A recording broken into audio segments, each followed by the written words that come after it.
அனைவருக்கும் வணக்கம். ஸ்ரீ பத்மாசினி ஜோதிடம் சார்பாக இன்னைக்கு நம்ம பார்க்க போற ஜோதிட தலைப்பு, நீங்கள் கலைஞரா?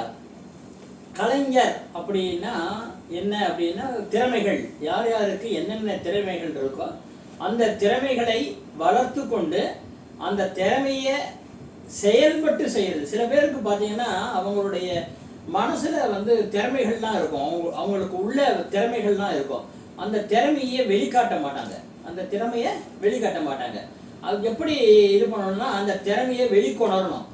ஒரு திரைப்படத்தில் பார்த்தீங்கன்னா ஒருத்தருக்கு திறமை இருக்குது அப்படின்றத அவருக்கு ஒரு நீச்சல் ஆர்வத்தில் திறமை இருக்குது, அந்த நீச்சல் ஆர்வத்தை திறமை காட்டுவார். ஒருத்தருக்கு நடிப்பில் திறமை இருக்கும், ஒருத்தருக்கு எழுதுறதுல திறமை இருக்கும், கவிதையில் எழுதுறதுல திறமை இருக்கும், ஒருத்தருக்கு கதை எழுதுறதுல திறமை இருக்கும். இது மாதிரி அந்தந்த திறமைகள், சில பேருக்கு மல்யுத்தம் போட்டிகள், சில பேருக்கு விளையாட்டுகள், இதெல்லாம் ஒவ்வொரு இதுலையுமே எதில் திறமையாக இருக்காங்களோ அந்த திறமையை அடிப்படையாக கொண்டு தான் அவர் எதில் கலைஞராக இருக்கார் அப்படின்னு நம்ம சொல்லுவோம். அப்போது இந்த ஒரு உதாரண எடுத்துக்காட்டு மூலமாக நீங்கள் கலைஞரா அப்படின்ற இந்த ஒரு வகுப்பை பார்க்க போகிறோம். இந்த லக்னம் சிம்ம லக்னம், கன்னி ராசியிலே சனீஸ்வரர், துலாம் ராசியிலே ராகு, விருச்சிகத்திலே சூரியன் சுக்கிரன், இங்கே தனுசு ராசியிலே புதன், இங்கே கும்பம் ராசியிலே சந்திரன், குருவும் கேதுவும் மேஷம் ராசியிலே, கடகம் ராசியிலே செவ்வாய். இப்படி ஒரு ஜாதக அமைப்பு.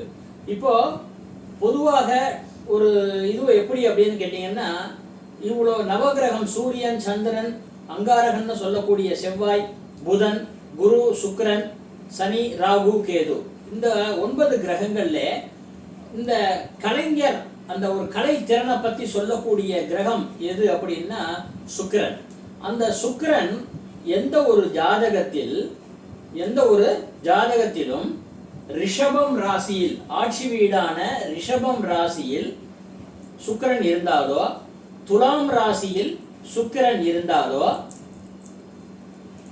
மீனம் ராசி உச்சம் அங்கே சுக்கிரன் இருந்தாலோ அவர் ஒரு கலைஞராக வரக்கூடியவர் அப்படின்னு சொல்லலாம்.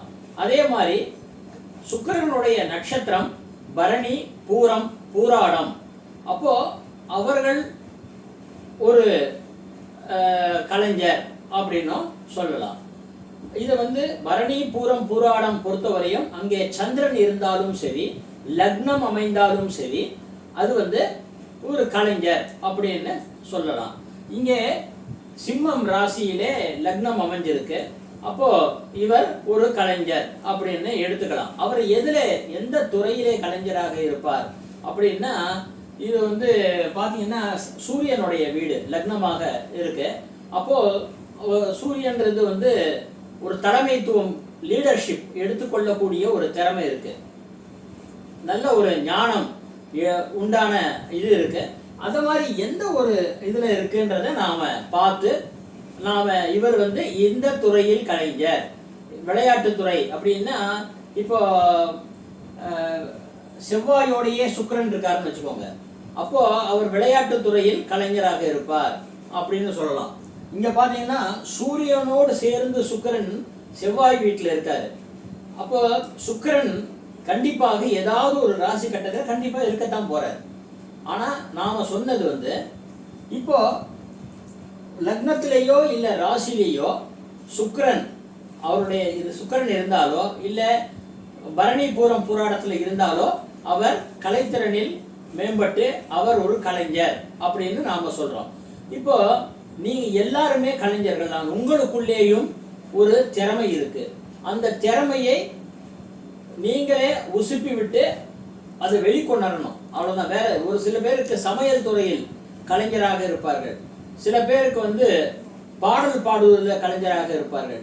அந்த மாதிரி எந்த ஒரு இதுவாக இருந்தாலும் நமக்குள்ளே இருக்கிற திறமையை வெளிக்கொணர்ந்தால் நீங்களும் ஒரு கலைஞர் தான் அப்படின்னு சொல்லி, இந்த நீங்கள் கலைஞரா அப்படின்ற இந்த யூடியூப் வீடியோ உங்களுக்கு பயனுள்ளதாக இருக்கும். அடுத்த யூடியூப் வகுப்பில் சந்திப்போம். நன்றி.